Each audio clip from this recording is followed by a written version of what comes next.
www.leipbs.com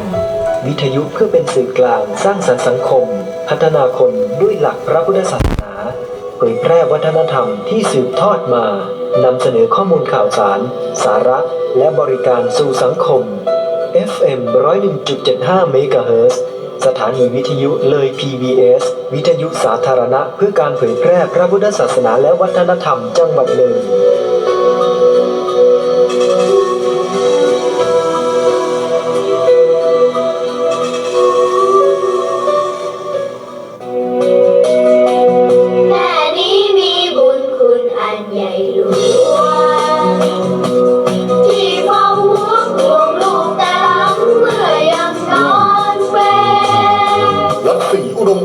บ้านน้อยหนาตำบลศรีสงครามอำเภอวังสะพุงจังหวัดเลยร่วมกับกรมการศาสนา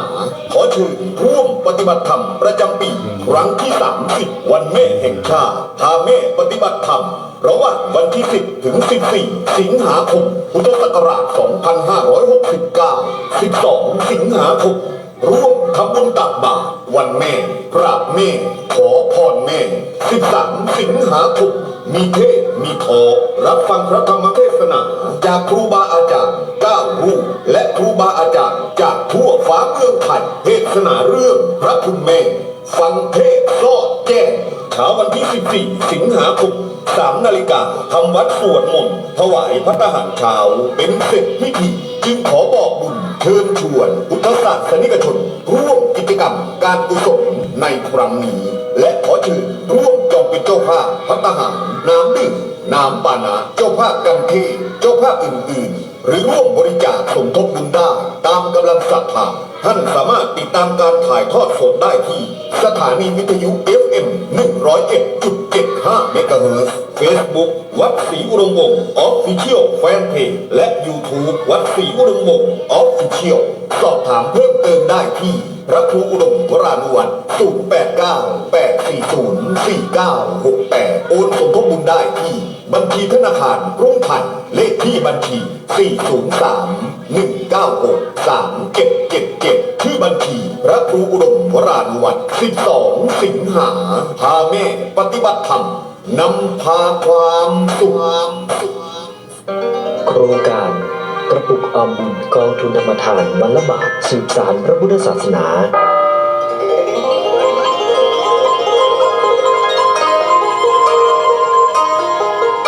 ขอเชิญญาติธรรมเข้าร่วมโครงการ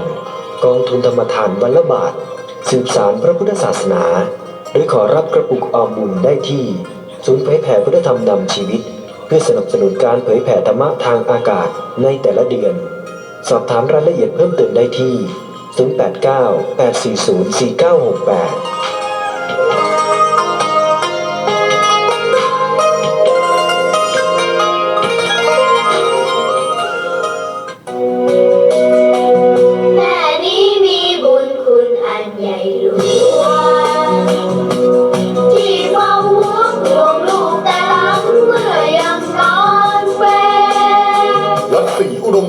บ้านน้อยหนาตำบลศรีสงครามอำเภอวังสะพุงจังหวัดเลยร่วมกับกรมการศาสนา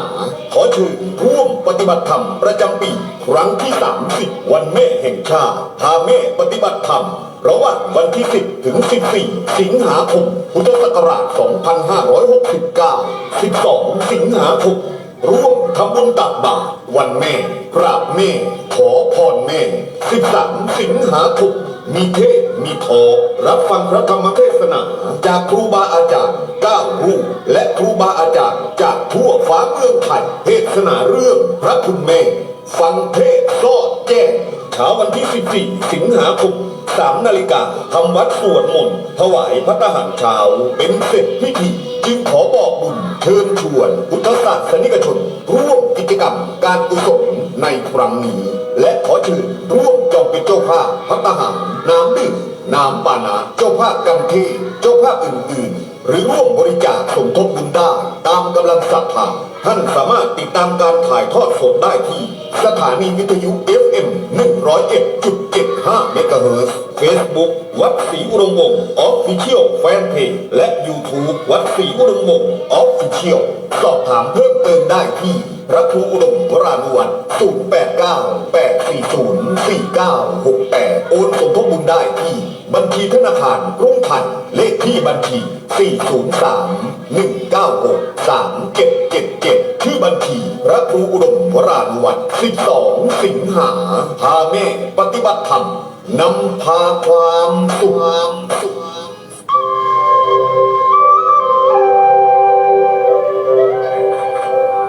ขณะนี้คุณกำลังให้เกียรติติดตามรับฟังสถานีวิทยุกระจายเสียงสาธารณะเพื่อการเผยแพร่พระพุทธศาสนาและวัฒนธรรมจังหวัดเลย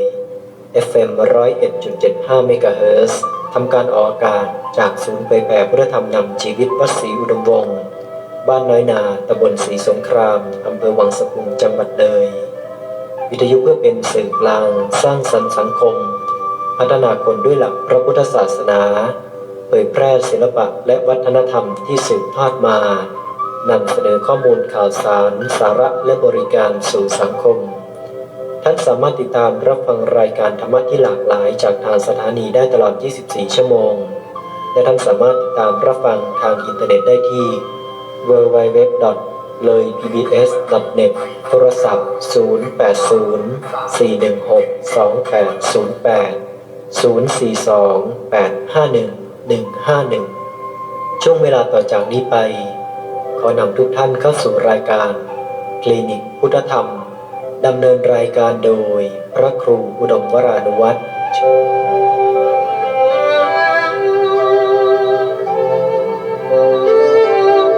โรคทางกายใช้ยารักษาให้เจ็บป่วยไข้มีโรคภัยใช้ยาแก้แต่ป่วยใจใช้อะไรช่วยดูแลหาทางแก้ลองเข้ามาคลินิกพุทธธรรมจะแจกจ่ายธรรมะให้ถูกโรคจะทุกโศกเศร้าส้อยและหงอยเหงาหมดปัญหาเมื่อหมุนมาหาคลื่นเราเชิญท่านเข้าสู่คลินิกพุทธธรรม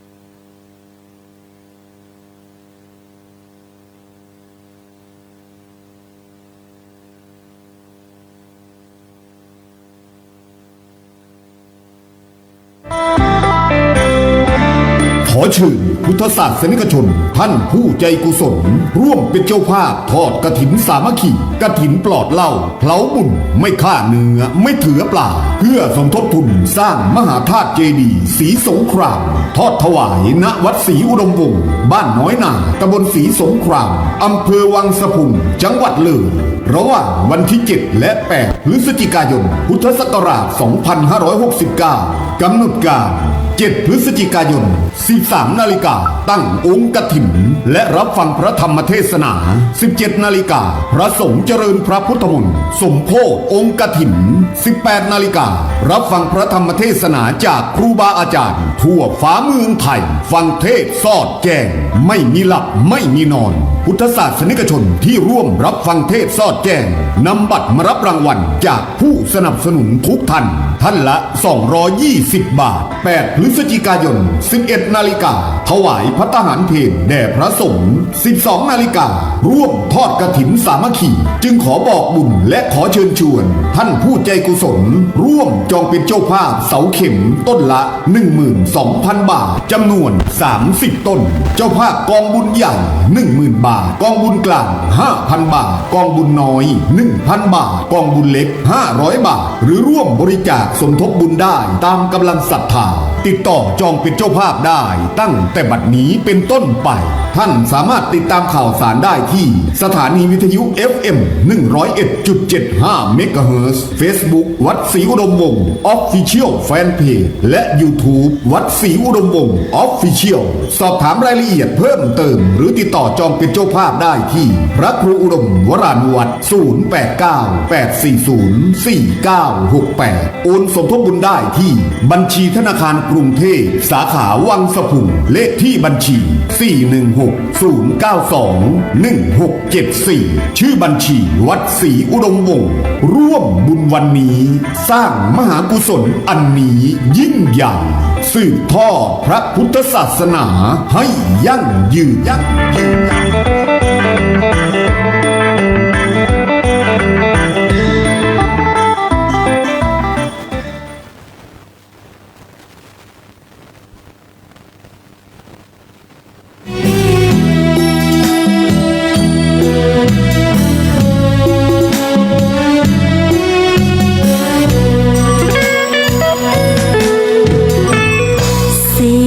เพลงลอยลิวลัดทิวเขาดงเสียงจากวัดศรีอุดมวงศ์ฝากตามคลื่นส่งลอยมามอบสารดีให้ทำคำจุนชีวาทูลชาติเธอศาสนาสถาบันมิ่งขวัญชาวไทยด้วยใจมุ่งมั่นร่วมกันเถิดทูลสรรสร้างในทางสายบุญเป็นสิ่งคำจุนพาไปพระครูอุดมร่วมสร้างสังคมด้วยใจนำธรรมะมาให้เหมือนส่งยาใจมอบมาวัดศรีอุดมวงศ์เปรียบปานบ้านเมตตาธรรมมีกิจกรรมหวังให้หลักธรรมนำพา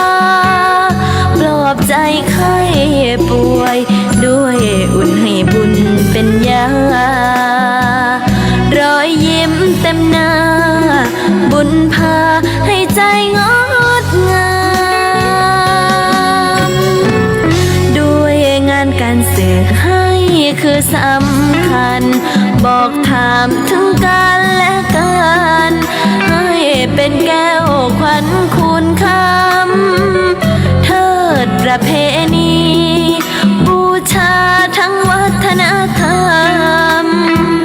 ให้สิ่งดีงามด้วยธรรมนำคนสุขใจ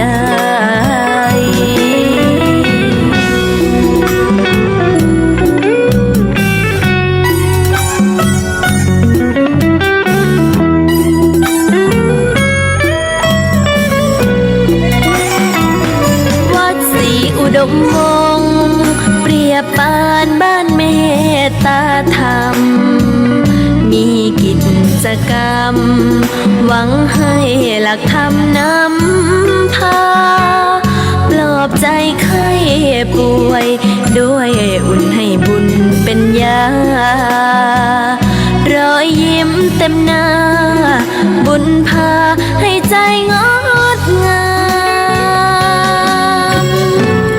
ด้วยงานการสื่อให้คือสำคัญบอกถามถึงกันและกันให้เป็นแก้วขวัญคุณคำเทิดประเพณีบูชาทั้งวัฒนธรรมให้สิ่งดีงามด้วยธรรมนำคนสุขใจ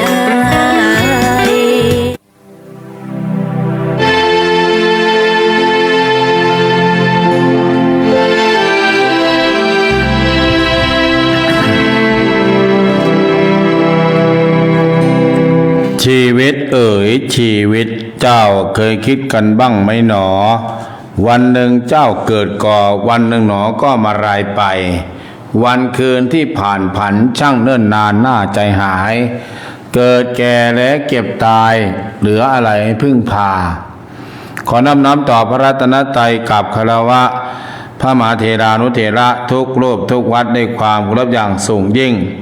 ขอความสุขความเจริญจงบังเกิดขึ้นมีตลอดญาติโยมสาธุชนคนดีทั้งหลายด้วยกันทุกท่านทุกคนณโอกาสนี้ในค่ำเมื่อคืนวันนี้เป็นค่ำของคืนวันพฤหัสบดีที่6เดือนสิงหาคมแรม8ค่ำเดือน8ปีมะเมียพุทธศักราช2569ได้เวียนมาจบครบรอบอีกวาระหนึ่งซึ่งในวันนี้ในเวลา3 ทุ่มกับ21 นาทีด้วยกันกับรายการคลินิกพุทธธรรมนำสุขคลินิกพุทธธรรมนำสุขสุขวันพระจากทางสถานีวิทยุบริการสาธารณะพระพุทธศาสนาและวัฒนธรรมเกินความถี่ FM 101.75 เมกะเฮิรตซ์จังหวัดเลยลิงก์สัญญาณผ่านอินเทอร์เน็ตเว็บไซต์ไปทางเสียงธรรมจากถ้ำผาหม้อ FM 96.50 เมกะเฮิรตซ์วัดป่าจริยธรรมถ้ำผาหม้อบริหารจัดการโดยคณะกรรมการวัดถ้ำผาหม้อติดตามรับฟังทางแอปพลิเคชันระบบ Android Play Store สถานีวิทยุศาสนาทั่วไทยระบบ Android Play Store ดังไกลไปทั่วโลกอยู่มุมไหนจุดไหนที่มันอับก็สามารถฟังแอปได้ชัด100%ติดตามรับฟังทางวัดคลื่นธรรมจักรวัดภูจวงบ้านไร่อุทัยธานีแล้วก็คลื่นสาธุเรดิโอท่าพญาจักรแล้วก็คลื่นอื่นๆด่านช้างคลื่นวัดไผ่ลงงัวคลื่นวัดต่างๆที่ประมาณ8คลื่นรับสัญญาณไปผ่านอากาศแถวสุพรรณบุรีกาญจนบุรีบางสะพานน้อยคลื่นวัดทางสายคลื่นแถวขึ้น90วัดอะไรวัดจังหวัดประจวบคีรีขันธ์ทุกคลื่นทุกความถี่ที่ฟังทางแอปฟังทาง YouTube บ้านแดงก็ฟังทางFacebook ไลฟ์ธรรมะอาการิโกวัดศรีน้ำวงศ์บ้านสีน้ำเงินบ้านน้ำเงิน Facebook ไลฟ์เพจFacebook ไลฟ์วัดศิลปะFacebook ไลฟ์เรียกว่าธรรมะอาการิโกวัดศรีน้ำวงศ์ธรรมะอาการิโกวัดศรีน้ำวงศ์ช่อง YouTube กับคลินิกพุทธธรรมโดยพระครูดมวานุวัฒน์พิมพ์ว่าคลินิกพุทธธรรมโดยพระครูดมวานุวัฒน์บ้านแดงกดไลค์กดแชร์นะโยมนะช่วยกันญาติโยมชาววัดชาวบ้านน้อยนาบุงเมืองมูสไลใครมีโทรศัพท์สมาร์ทโฟนคนละแชร์คนละไลค์ก็ถือว่าเป็นมงคลกับชีวิตเว้ยยังไม่ทันอะไรมาแล้วเดินทางนมัสการกับหลวงตาผม เจริญพรอนุโมทนาสาธุการให้กับญาติโยมนะประชาสัมพันธ์ข่าวสารงาน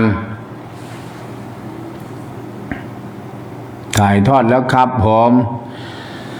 อาจารย์สรายุทธสิริสาโลบอกถ่ายทอดแล้วทางสุพรรณบุรีกาญจนบุรีประจวบคีรีขันธ์ขึ้นบ้านไร่อุทัยธานีใครฟังอยู่ก็อัปเดตนิดนึงแจ้งผลแล้วฟังหน่อยเบอร์โทรศัพท์อาตมามีเบอร์เดียว0930851122บันทึกเบอร์ไว้0930851122อีกเบอร์เดียว ฮัลโหลพวกข่าวประชาสัมพันธ์ข่าวสารงานราชการงานวัด วันที่10ถึง14สิงหาคม10ถึง14สิงหาคมงานปฏิบัติธรรมวันแม่30ปีวันแม่แห่งชาติ30ปีวันแม่แห่งชาติแต่ว่าเราจัดมา30ปีแล้ววันที่10ถึง10ถึง14สิงหาคม10ลงทะเบียนบวชชีพราหมณ์เข้ากรรมฐานกัน11ก็ปฏิบัติธรรมทำวัดเช้าทำวัดเช้าทำวัดเย็นเดินจงกรมเช้าเย็นกลางวันบ้าง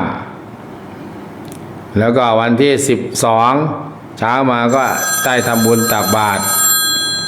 อุทิศส่วนบุญส่วนกุศลให้กับแม่ที่ล่วงลับไปเมื่อ30ปีที่แล้วใครเนาะเนี่ยเชิญธรรม นมัสการพระเจ้าค่ะฟังอยู่ค่ะ จากไหนตำบลดอนตะเพชรอำเภอพนมทวนจังหวัดกาญจนบุรีค่ะแม่เดิมใช่ไหมค่ะวัดพุทธบูชาที่มีเสาอาจารย์ต้นมาทำให้ค่ะโอ้เมียวันได้ไปจำศีลไหมเนี่ยวันเนี้ย อยู่บ้านจำศีลอยู่บ้าน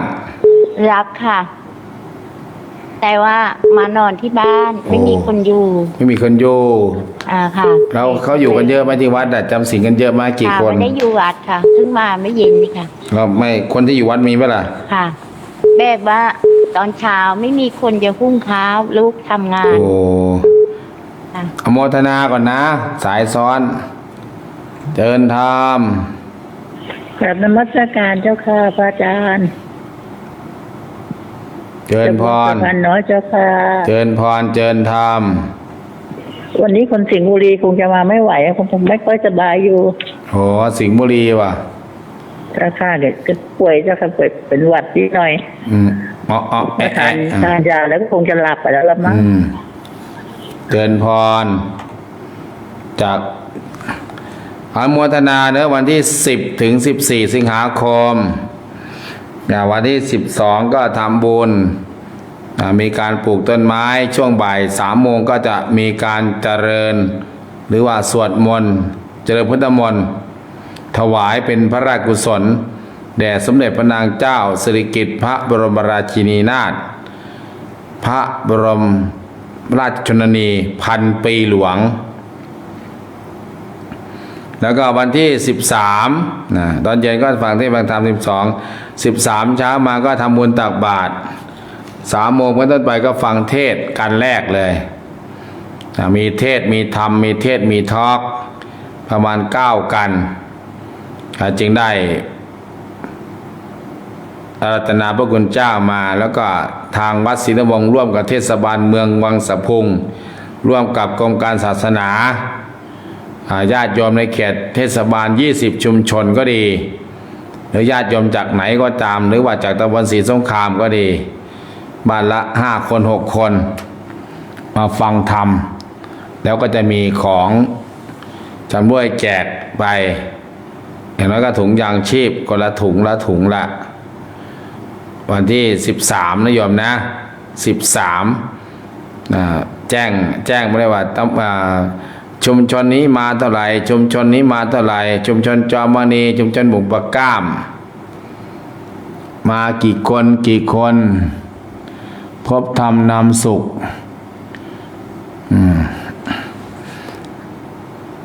ก็ช่วยกัน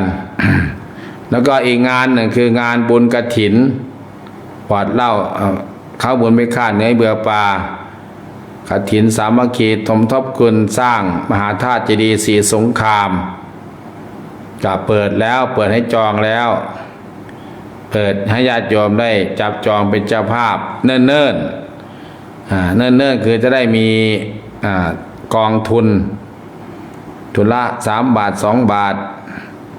อาตมาก็จองแล้วอาตมาภาพจองทำบุญให้พ่อให้แม่อุทิศส่วนบุญส่วนกุศลให้กับเจ้ากรรมนายเวรทำทุกปี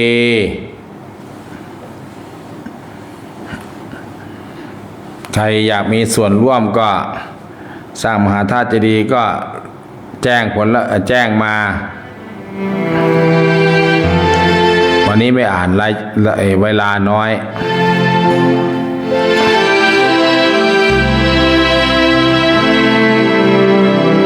ในช่วงนี้เข้าพรรษาญาติโยมก็ไปจำศีลอุโบสถมยังวันเตติสรเนนะสหอัตถังอสัมมนากตังอุปโปสถังยาจามะทุติตติว่าไปแล้วก็ศีล8มี8 ข้อ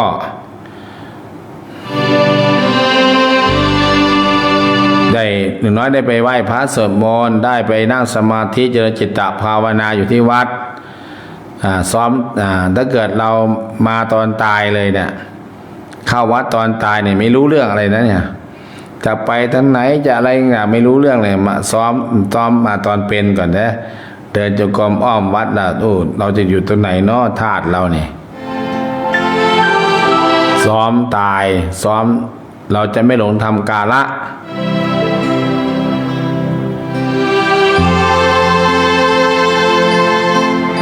งานบุญกฐินวันที่10วันที่7ที่8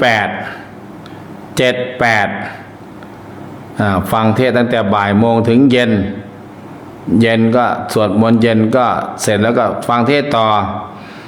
ญาติโยมก็สามารถลงทะเบียนมีบัตรลงทะเบียนฟังเทศน์สอดแจ้งเจตนาต้องแจ้งก็จะมีรางวัลนะมันมีผู้สนับสนุนมีรางวัลผู้ที่ฟังธรร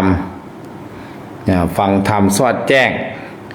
ก็จะมีวิทยากรแบบยุกยืนสวดอิติปิโสเนี่ยเราก็จะไม่ง่วงหรอกไม่ใช่ปล่อยไปพระเทศไปแล้วเงงโยมก็หลับพระก็หลับเนี่ย มันก็มีวิธีแก้หรอกใจ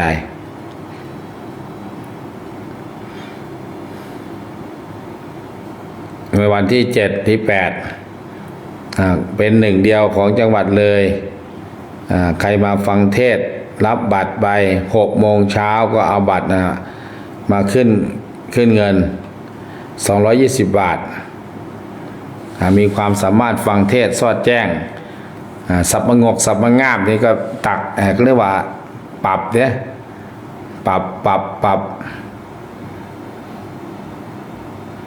ต้องสู้ต้องเตรียมพร้อมต้องซ้อมรบมาก่อนสู้วันที่7ฟังเทศวันที่6เราก็นอนให้อิ่มแล้วก็มาสู้วันที่7วันเดียวนี่กราบนมัสการแม่ประนอมจากภูเรือเจ้าค่ะไปทอดเทียนดีไหมโยมแล้ววันที่9ทราบข่าวว่าพระใหญ่ก็ไปทอดเทียนวันที่9เนาะ9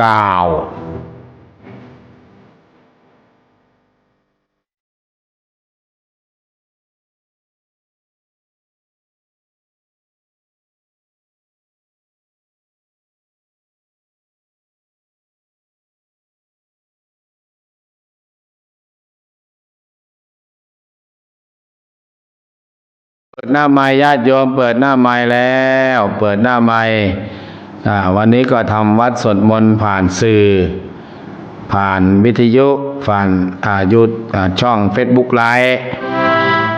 ทำวัดสวดมนต์เช้าเย็นแปลญาติโยมก็อย่าลืมช่วงเข้าพรรษากดขุนขุมบุญมีโอกาสได้สร้างน้ำทำบุญก็เอาเต็มที่เราจะงดเหล้าเข้าวัดงดเหล้าเข้าพรรษาหรือจะเลิกไว้เข้าพรรษาหรือจะอ่านหนังสือวันละ9 หน้าท่องมนต์วันละ9 บทปลูกต้นไม้วันละ9 ต้นก็ว่ากันไปอย่างน้อยได้ประโยชน์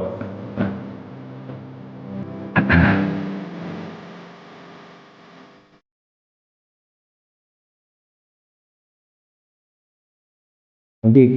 9ไปเจ้าข้าวันที่9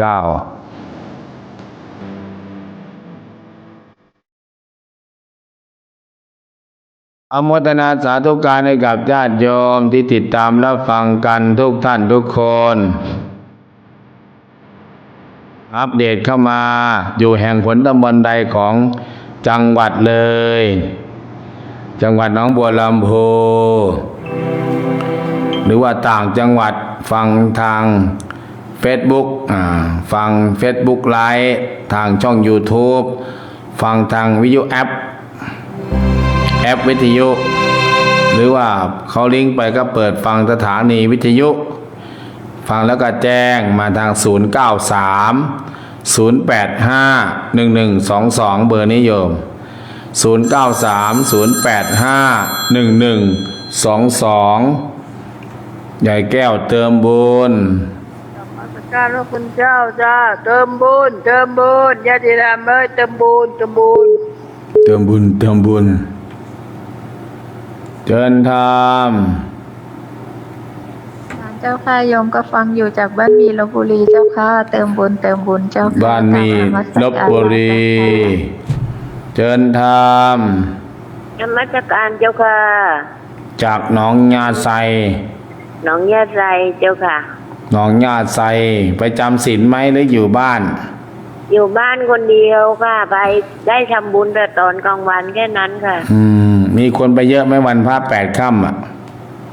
ก็ไม่เยอะเท่าไหร่ค่ะวันนี้ได้ค่าน้ำค่าไฟแค่600เองสาธุวัดศรีนวงศ์ได้ค่าน้ำค่าไฟ1,400เองเจริญพรบุญรักษาพระธรรมคุ้มครองนมัสการเจ้าค่ะจากหนองญาติไซจากกาญจนบุรีก็มาแล้วจากวัดไผ่โลงัวมาหรือยังโซนสุพรรณบุรีด่านช้างมาหรือยังอู่ทองอยู่ใกล้ๆวัดสาธุเรดิโอว่าวัดท่าพญาจักร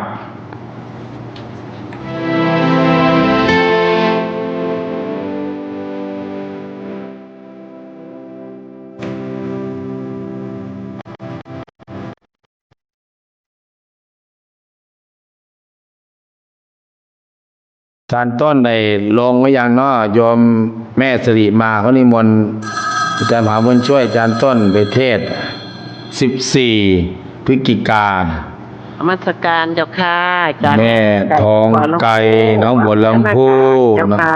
นากลางน้องบัวลำพูเจ้าค่ะนมัสการล่าเจ้าค่ะฟังอยู่ตลอดเจ้าค่ะฟังอยู่ตลอดแข็งแรงจากแม่ทองไก่แก่นหามูลน้องดูน้องด่านนี่ว่าแถวนั้นน่ะฟังได้ไหมท่าอุทุกท่าอุทัย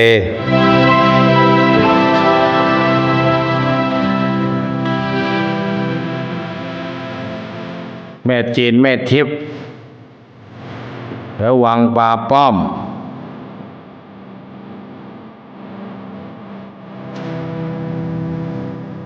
เดินทางกราบนมัสการพระคุณเจ้าเจ้าค่ะแม่น้องนางหนองนกเจ้าวังสะพุงจังหวัดเลยฟังอยู่เจ้าค่ะกราบนมัสการลาเจ้าค่ะแม่นางนกเจ้าวัดไหนมียอมจำศีลรายงานหน่อยได้ยอมวัดไหนมียอมจำศีลวัดไหนไม่มียอมจำศีลรายงานหน่อยเด้อ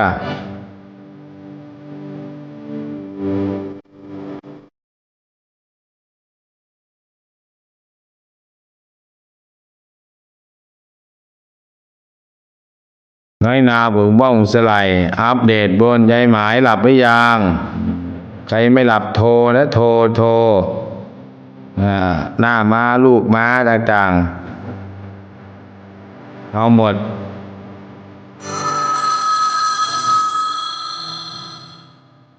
เชิญทำสารอาจารย์เจ้าค่ะยายสวัยรับยายสวัยปากปวนรับชมอยู่บุญเจ้าค่ะเติมบุญอยู่แม่นงเป็นไงแม่นงไม่เคยโทรแม่นงบ้านปากเป้าบ้าน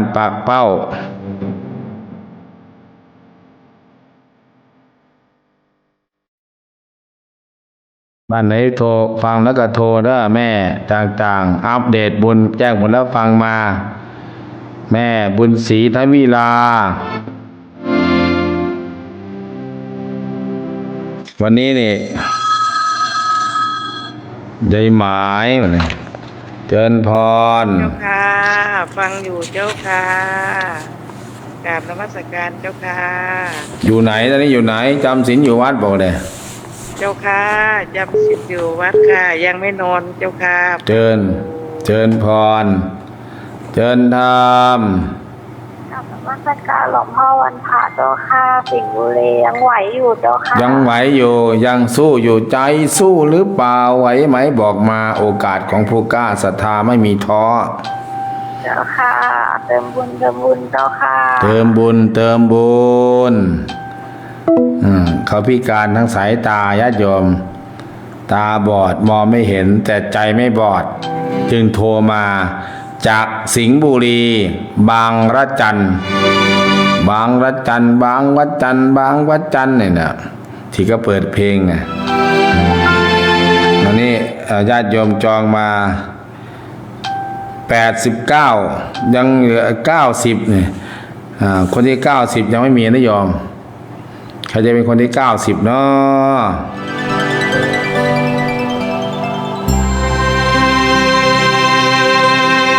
ให้ต้อยเปตาฐานแม่ตีอุทธานอสอภัยนรินทร์เทพขันธ์พระจักรขันติสุโพสุอ้วนวะแม่สมจิตพลซาบุม่วงโมทนาสาธุการเดินธรรม จากการพระครูเจ้าค่ะ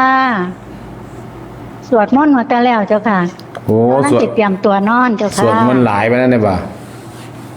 ตามนมัสการแรกเจ้าค่ะ เจิญพรโอ้นี่วันพระไปออกจำศีลกันเอาแต่มาลืมไว้ ลืมว่าไปออกไปจำศีลที่วัดยายใบก็จำศีลอยู่ที่วัดจำศีลสวดมนต์บางวัดก็สวดมนต์หลายพาสวดมนต์หลายบทนั่นบทนี้บทนั่นก็เลิก3 ทุ่มก็มีนะยายแม่บัวน้ำห้วยเลิกกี่โมงเนาะแม่บัวน้ำห้วยเนี่ยฝากนาหัวนา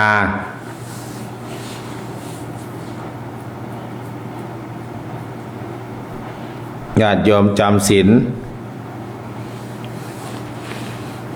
ญาติโยมจองกฐินมาถึง89คนที่90ยังไม่มาก็ฝากเทวดา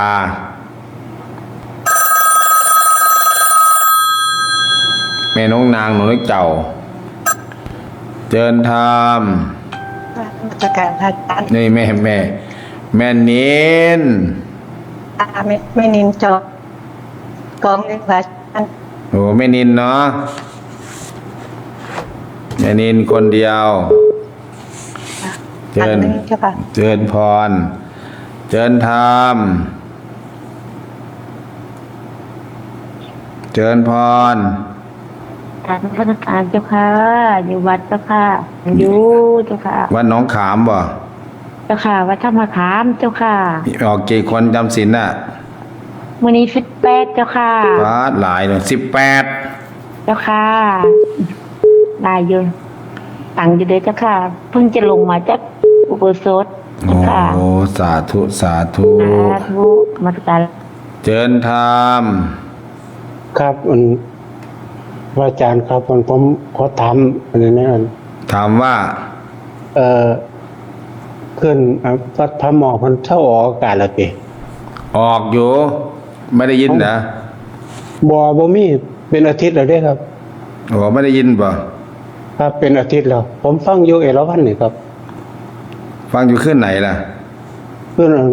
96.5นะ 96.5 ครับเป็นอาทิตย์แล้วครับผมมีเสียงเลย ตอนนี้โยมฟังอยู่ไหนอ่ะ อยู่อันขึ้นของอาจารย์เนี่ยขึ้นวัดศิวดมวกนี่ มันถึงไหนแล้วโยมฟังอยู่ที่ไหนตอนเนี้ย เอราวัณครับ โอ้เอราวัณป่ะ ครับ เป็นอาทิตย์แล้วไม่ออกอากาศว่าเรื่องอ่ะหรือ ครับเป็นอาทิตย์แล้วครับ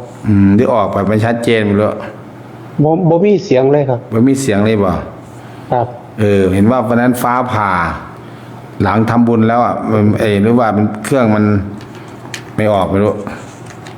ครับจังหวะย่ามมันเคลื่อนจังซี่กันฟังของชีรมวงศ์เนี่ยมันบ่ค่อยชัดเจนนะครับผมก็ได้ฟังคำหมอ พระหมอ ครับ อยู่ตรงไหน อยู่ตรงไหนเอราวัณน่ะ อยู่ตรงอยู่ตรงปั๊มบางจากเนี่ยครับ ปั๊มบางจากมีมุมกับบ้านพ่อใหญ่ลือป่ะ ครับใกล้ๆกันครับ โอ้บ้านพ่อใหญ่ลือเนาะ ครับ นี่มุมนั้นอับนิดนึงมุมนั้นอับนิดนึงใช้แอปได้ไหมโยมรู้จักแอปมั้ยล่ะ ปกติมันฟังได้ปกติดีครับเสียงชัดเจนนี่ครับ ถ้าโยมมีสมาร์ทโฟนโทรศัพท์โยมโหลดแอปเลย แล้วโยมจะชัดมากเลยชัด1,000,000%เลยแอปอ่ะเรียกว่าวิทยุออนไลน์อ่ะ ครับผมบ่เป็นหรอกครับผม70กว่าปีแล้ว โอ้70 80ก็เป็น80ก็ฟังกัน ผมบ่เป็นครับ เจริญพรนะเจริญพรเดี๋ยวอย่าไป ครับ สอบถามเพื่อนดูเด้อ ครับมันอาทิตย์หนึงเหรอเนี่ยอาจารย์ เครื่องทรงอาจารย์พระครูอาจารย์สรายุทธบอกว่าเกียรติวัดป่าเครื่องทรงเสียมา1 อาทิตย์แล้ว ครับถูก 1 ต้อง อาทิตย์แล้วครับ1 อาทิตย์แล้ว เครื่องส่งเสีย ครับปกติมันชัดเจนคือหยังนี่แม่นของพระหมอนะ พระหมอชัดเจนมันล่องอากาศตรงนั้นมาพอดี ครับของซิวรมวงศ์ย่ำขึ้นยังบ่ชัดสำเร็จอาจารย์ อาตมาไม่ได้หันไปหันไปเมืองเลย หันแผงไปหันเบไปนะครับ บ้านผมก็อยู่ใกล้ๆกันครับบ้านพ่อลื่นนะ เดี๋ยวค่อยพิจารณาอีกทีหนึ่งมืออื่นทดสอบดู เจริญพรนะ แม่จีนกราบนมัสการเจ้าข้า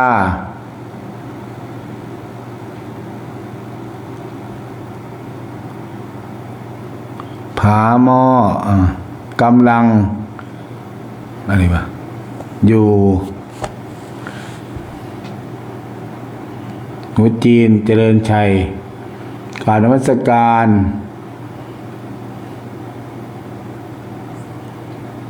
ฝากเลยกำลังส่ง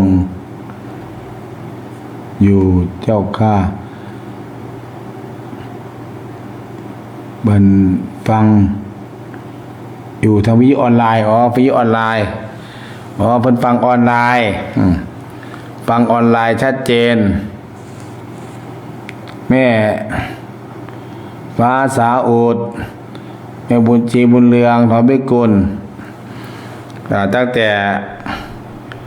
เป็นอาทิตย์แล้ววัดป่าอาจารย์ทิศโชคว่าเครื่องส่งกำลังซ่อมอยู่กำลังซ่อมแซมอยู่เพราะวันนั้นไปทำบุญ100 วันพระครูจริยสารธรรมฝนตกแรงแล้วฟ้าผ่าเปรี้ยงถามทิศโชคเครื่องเป็นไรเปล่าไม่เป็นไรพอกลับมาอีกวันหนึ่งรู้สึกว่า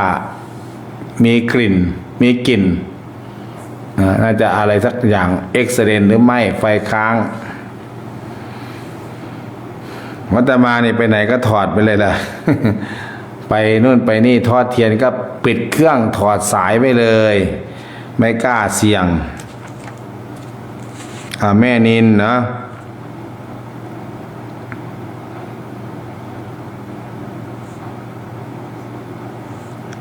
แม่นินพัก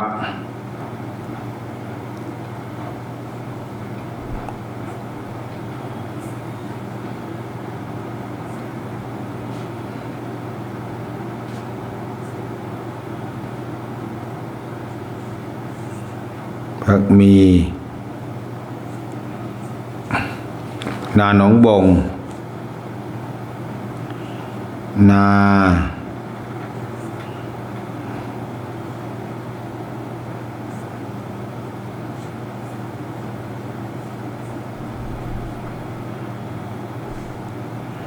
นาหนองบง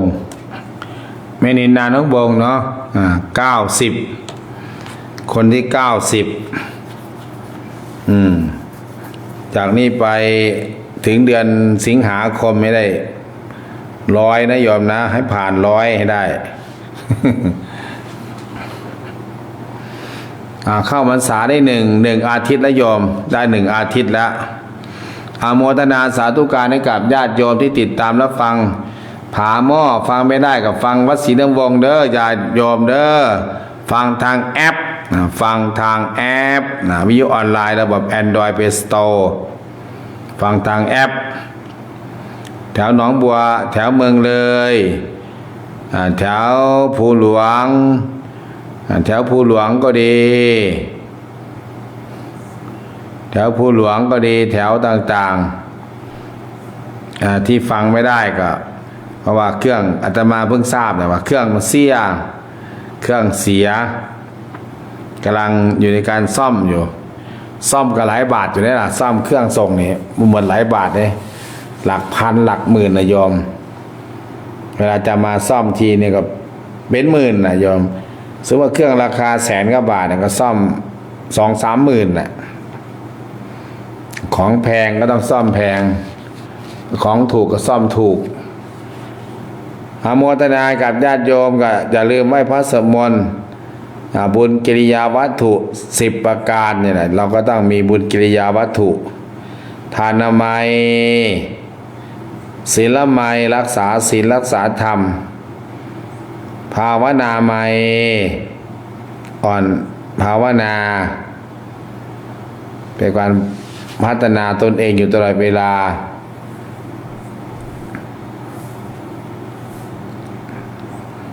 อปจนามัยอ่อนน้อมถ่อมตน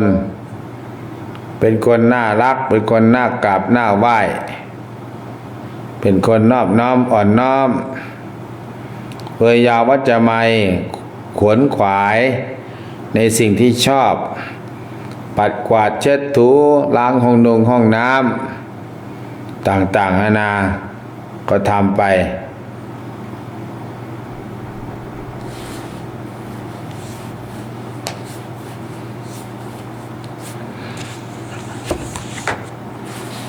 แม่นินพับมีก็แล้วก็ช่วงเข้าพรรษาก็ตั้งจิตอธิษฐานข้าพเจ้าจะงดเว้นเลิกอบายมุขต่างๆก็ทำได้โยมวัดก็เข้าเล่าก็ละพัฒนาตัวเองจากการที่เราทำผิดทำพลาดช่วงเข้าพรรษาเราก็มาพัฒนาตัวเองภาวิตาภาวลีกตาภาวนาพัฒนาตนเองสวดมนต์ไหว้พระนั่งสมาธิแล้วก็แผ่เมตตา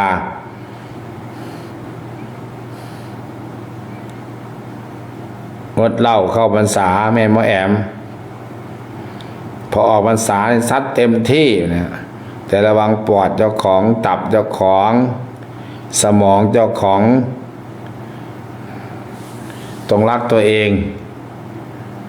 เพื่อลูกเพื่อหลานเพื่อครอบครัว0930851122สุพรรณบุรีมาน้อยไปออกจำศีลกันเนาะใครไม่ได้จำศีลใครจำศีลอยู่บ้านยกมือขึ้นอัปเดตโทรก็มาแจ้งผลฟังไว้จงรักโสพลกราบนมัสการเจ้าข้ารับฟังทางวิทยุแชร์แล้วบัวเลยนะแชร์และบัวค่ะแม่จงรักนาด้วงเจ้าข้าดูแลสุขภาพร่างกายแม่นกจงรักเด้อเดี๋ยวจะเดือนกันยาจะไปทอดเทียนแถวนาด้วงวัดเวียงล้อมวัดอภิราชลำลุงวัดป่าจะทำวัดบนเนินเลยนะไป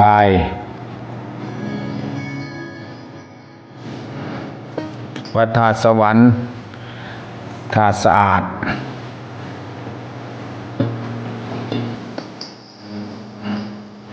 ไปไหว้พระสวดมนต์ไปแผ่เมตตา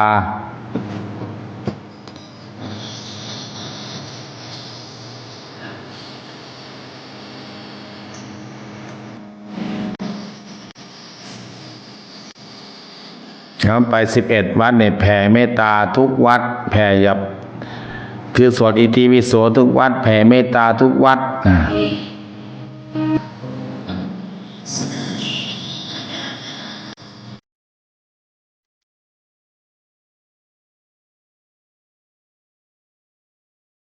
สวดมนต์เสร็จแล้วเจ้าข้าแอมว่าแอมพวกมันสวดมนต์เป็นอยู่ว่าแมนว่าแอมเนี่ย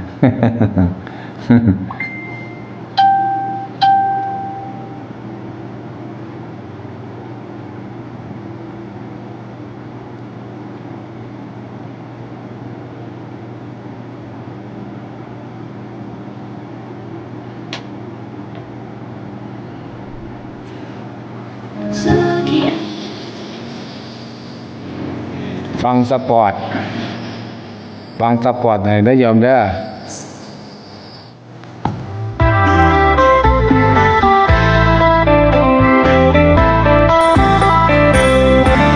ขอเชิญพุทธศาสนิกชนท่านผู้ใจกุศลร่วมเป็นเจ้าภาพทอดกฐินสามัคคีกฐินปลอดเหล้าเผาบุญไม่ฆ่าเนื้อไม่ถือปลาเพื่อสมทบทุนสร้างมหาธาตุเจดีย์ศรีสงครามทอดถวายณวัดศรีอุดมวงศ์บ้านน้อยนาตำบลศรีสงครามอำเภอวังสะพุงจังหวัดเลยระหว่างวันที่ 7 และ 8 พฤศจิกายนพุทธศักราช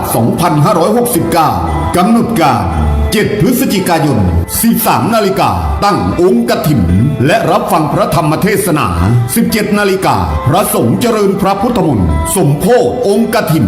18 นาฬิการับฟังพระธรรมเทศนาจากครูบาอาจารย์ทั่วฟ้าเมืองไทยฟังเทศสอดแจ้งไม่มีหลับไม่มีนอนพุทธศาสนิกชนที่ร่วมรับฟังเทศสอดแจ้งนำบัตรมารับรางวัลจากผู้สนับสนุนทุกท่านละ 220 บาท 8 พฤศจิกายน 11 นาฬิกาถวายภัตตาหารเพลแด่พระสงฆ์ 12 นาฬิการ่วมทอดกฐินสามัคคีจึงขอบอกบุญและขอเชิญชวนท่านผู้ใจกุศลร่วมจองเป็นเจ้าภาพเสาเข็มต้นละ 12,000 บาทจำนวน 30 ต้นเจ้าภาพกองบุญใหญ่ 10,000 บาทกองบุญกลาง 5,000 บาทกองบุญน้อย 1,000 บาทกองบุญเล็ก 500 บาทหรือร่วมบริจาคสมทบบุญได้ตามกำลังศรัทธาติดต่อจองเป็นเจ้าภาพได้ตั้งแต่บัดนี้เป็นต้นไปท่านสามารถติดตามข่าวสารได้ที่สถานีวิทยุ FM 101.75 เมกะเฮิรตซ์ Facebook วัดศรีอุดมวงศ์ Official Fanpage และ YouTube วัดศรีอุดมวงศ์ Official สอบถามรายละเอียดเพิ่มเติมหรือติดต่อจองเป็นเจ้าภาพได้ที่พระครูอุดมวรานุวัตร 089-840-4968 โอนสมทบบุญได้ที่บัญชีธนาคาร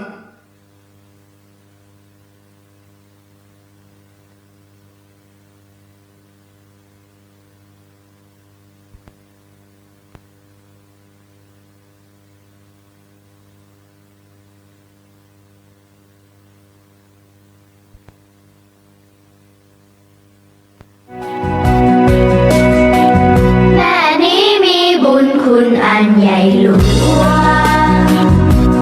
ที่เฝ้าห่วงลูกแต่หลังเมื่อยังนอนเปร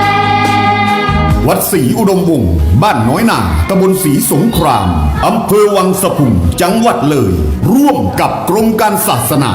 ขอเชิญร่วมปฏิบัติธรรมประจำปีครั้งที่ 31 วันแม่แห่งชาติพาแม่ปฏิบัติธรรมระหว่างวันที่ 10 ถึง 14 สิงหาคม พุทธศักราช 2569 ไฮไลท์วันที่ 12 สิงหาคม ช่วงเช้าทำบุญตักบาตรกิจกรรมวันแม่ ฟังเทศน์ฟังธรรมจากครูบาอาจารย์ ช่วงเย็นเจริญพระพุทธมนต์เย็น เพื่อถวายเป็นพระราชกุศล ร่วมรับฟังเทศน์ฟังธรรมจนถึงเวลา 22 นาฬิกา เช้าวันที่ 14 สิงหาคม 3 นาฬิกาทำวัดสวดมนต์ถวายภัตตาหารเช้า เป็นเสร็จพิธีจึงขอบอกบุญเชิญชวนพุทธศาสนิกชน ร่วมกิจกรรมการกุศลในครั้งนี้ และขอเชิญร่วมจองเป็นเจ้าภาพภัตตาหารน้ำดื่มน้ำปานะเจ้าภาพกันเทศเจ้าภาพอื่นๆหรือร่วมบริจาคสมทบบุญได้ตามกำลังศรัทธาท่านสามารถติดตามการถ่ายทอดสดได้ที่สถานีวิทยุ FM 101.75 เมกะเฮิรตซ์ Facebook วัดศรีอุดมวงศ์ Official Fanpage และ YouTube วัดศรีอุดมวงศ์ Official สอบถามเพิ่มเติมได้ที่พระครูอุดมวรานุวัตร 089-840-4968 โอนสมทบบุญได้ที่บัญชีธนาคารกรุงไทยเลขที่บัญชี 403-196-3777 ชื่อบัญชีพระครูอุดมวรานุวัตร 12 สิงหาพาแม่ปฏิบัติธรรมนำพาความสุข อนุโมทนาสาธุการให้กับญาติโยม12 สิงหาหรือว่า30 ปีวันแม่แห่งชาติ 30 ปีวันแม่แห่งชาติ12 สิงหาวันแม่แห่งชาติก็ทำมา30 ปีแล้วตั้งแต่ปี39ก็ได้คนก็ไม่เยอะแล้วประมาณปีแรกก็19 คนก็ที่มาปฏิบัติสมัยก่อนนะด้วงกับมานี่เหมือนนะด้วงแรกๆแล้วก็พอหลังวัดพระครูเจริญสารธรรมเจ้าอาจารย์รุตมาก็ญาติโยมก็อยู่วัดป่ากันกิจกรรมต่างๆปฏิบัติธรรมเดินจงกรมนั่งสมาธิพัฒนาจิต12 สิงหาก็พาแม่มาลัยมากราบขอเข้ามาทำบุญตักบาตรแล้วก็ถวายสังฆทานให้กับอุทิศให้กับแม่ทั้งหลายแล้วก็รับกิจนิบัติแม่ดีเด่นช่วงแล้วก็ปลูกต้นไม้แล้วก็ช่วงบ่าย 3 โมงก็จะเรียกว่าสวดมนต์เจริญพุทธมนต์ถวายเป็นพระราชกุศลแล้วก็ทำวัดสวดมนต์ฟังเทศน์ฟังธรรมแต่ไฮไลท์ฟังเทศน์เยอะๆก็คือวันที่13เป็นวันพระโยมก็จะมาฟังเทศน์มาแสดงธรรมฟังเทศน์ฟังธรรมกันเวลาหมดเวลาแล้วญาติโยมอาตมาต้องเอาเวลาไปพักผ่อนกินยาตอนเช้าก็ตื่นประมาณตี 3:55บางทีละครั้งตี 4 กว่าก็ตี 4ก็ลุกขึ้นมาล้างหน้าล้างตานุ่งสบงทรงจีวรคล้องผ้าเข้าสู่ลานธรรมไหว้พระสวดมนต์ช่วงเข้าพรรษาถ้าดึกเยอะเกินไปก็สวิงสวอยยิ่งเป็นอายุก็มากขึ้นเป็นเบาหวานก็แกว่งไม่ยอมแกว่งไปแกว่งมาอนุโมทนาสาธุการให้กับญาติโยมที่ติดตามรับฟังนะขอให้มีแต่ความสุขมีแต่ความเจริญอย่าลืมไหว้พระสวดมนต์ก่อนนอนนั่งสมาธิแผ่เมตตาปรารถนาดีคิดดีทำดีพูดดีทุกคนทุกท่านเทินเจริญพรเจริญธรรม